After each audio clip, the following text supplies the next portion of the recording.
homie the other day said, life is removing a blindfold. And I thought, that's pretty good. But then what is it that you see once the blindfold is gone?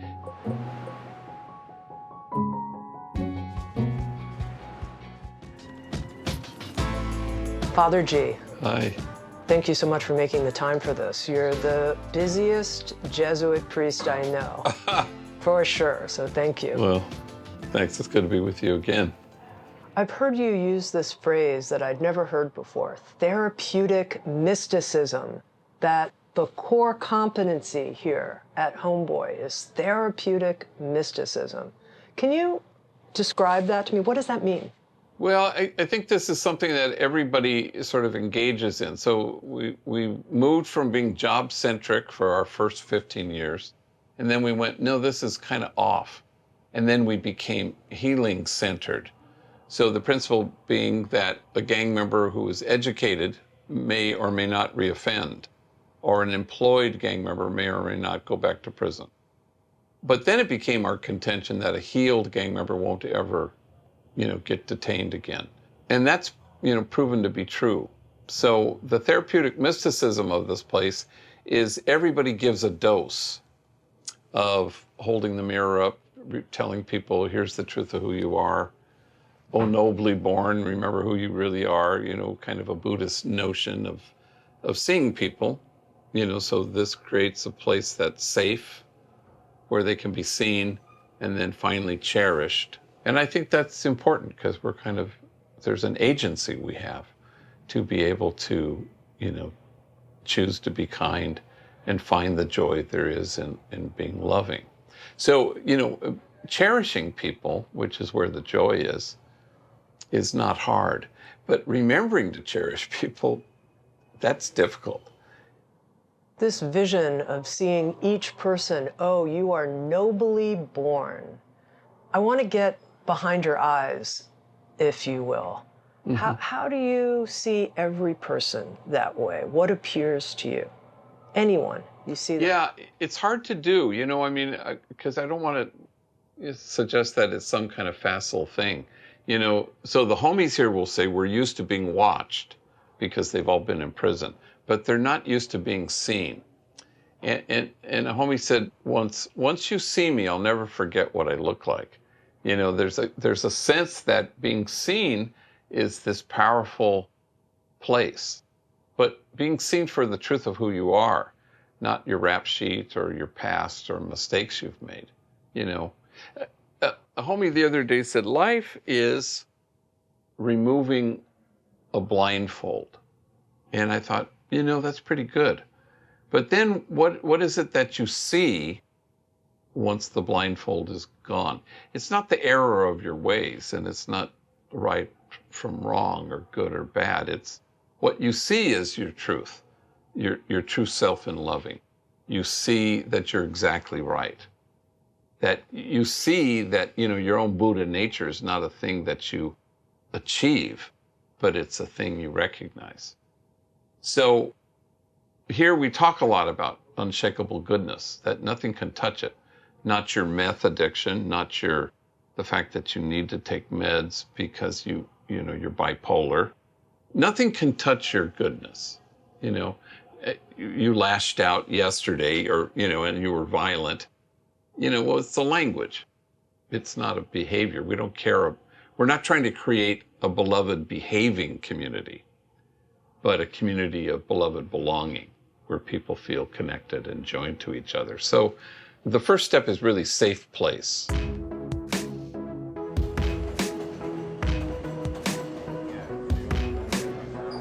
You're in a safe place. No one's gonna try to hurt you.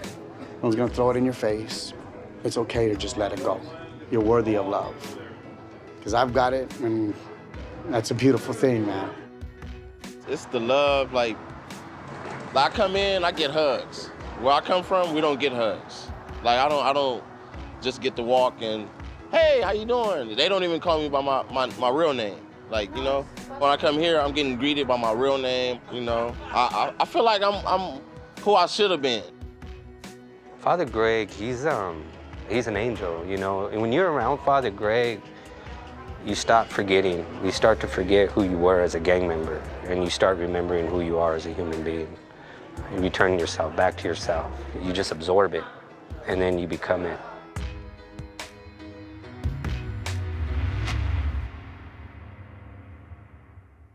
Now, Father G, can we track back, if you will?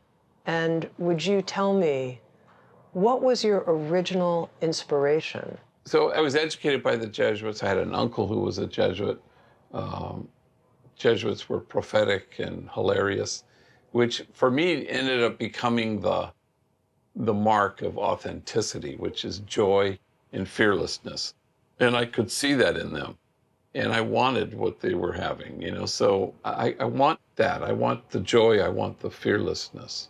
I want to dispel any kind of sense of sadness or terror and embrace the joy that is within our choosing, you know.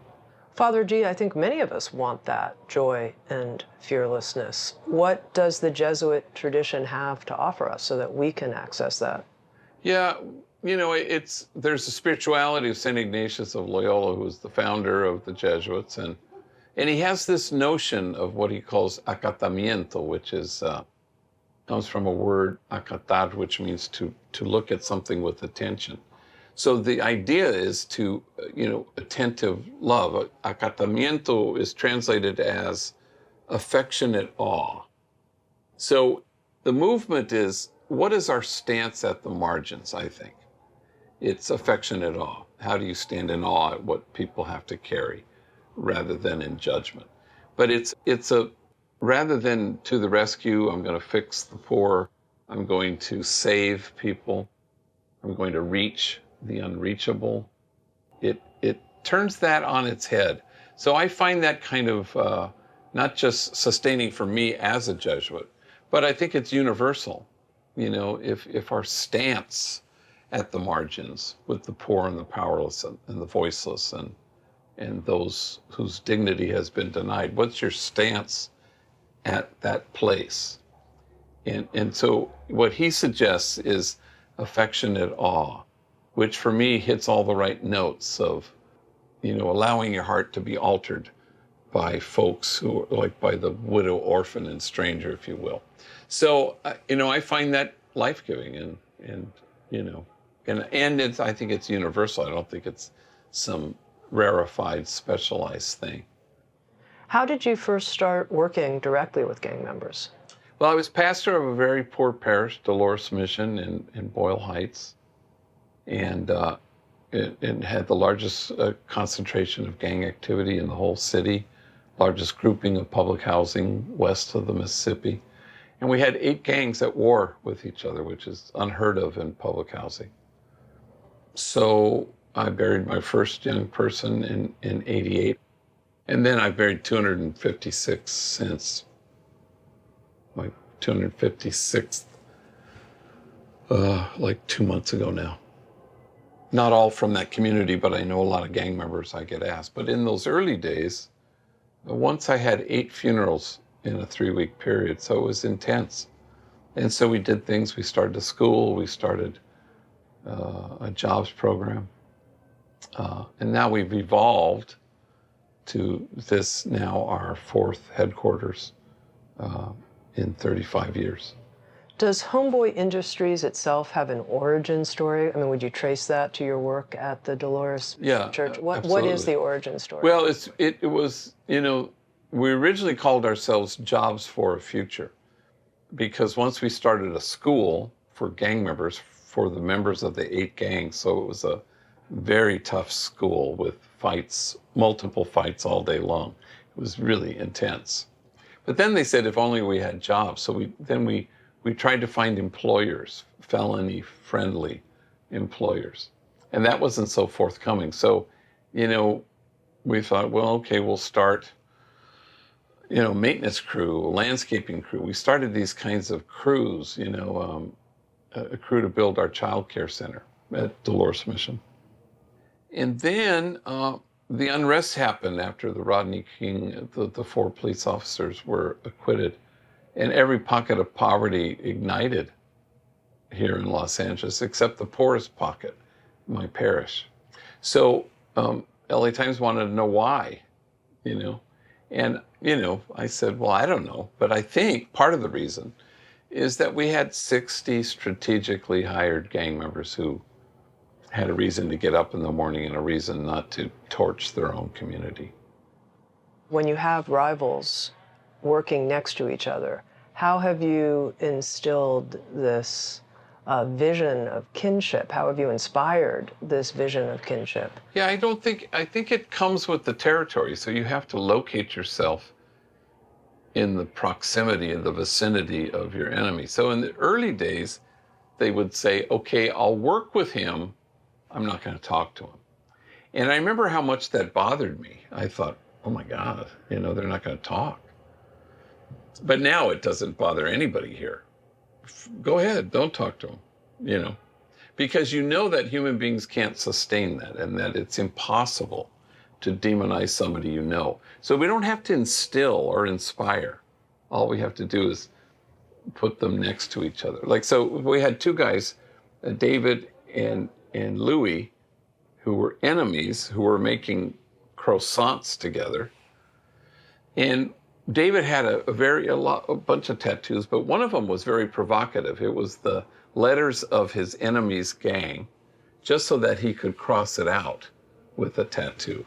So, but they never spoke, they just worked until David, on a day off, went to our clinic here and said, I want this one off. And they did the first treatment of many. And, you know, the next day it was a little bit red and raised. And he's back making croissants with his enemy until finally he says, you know, I'm getting this off. It's because of you. You're good people. Now, does that always happen? Of course it does. Any exceptions? No. You know, and it shouldn't surprise us that God's own dream come true for us, that we be one, is also our own deepest longing. So you don't have to manufacture it. You don't have to fabricate some kind of moment. You don't have to sit people down and work things out. They kind of work it out, shoulder to shoulder, not face to face. But I mean, I think that's a healthy lesson.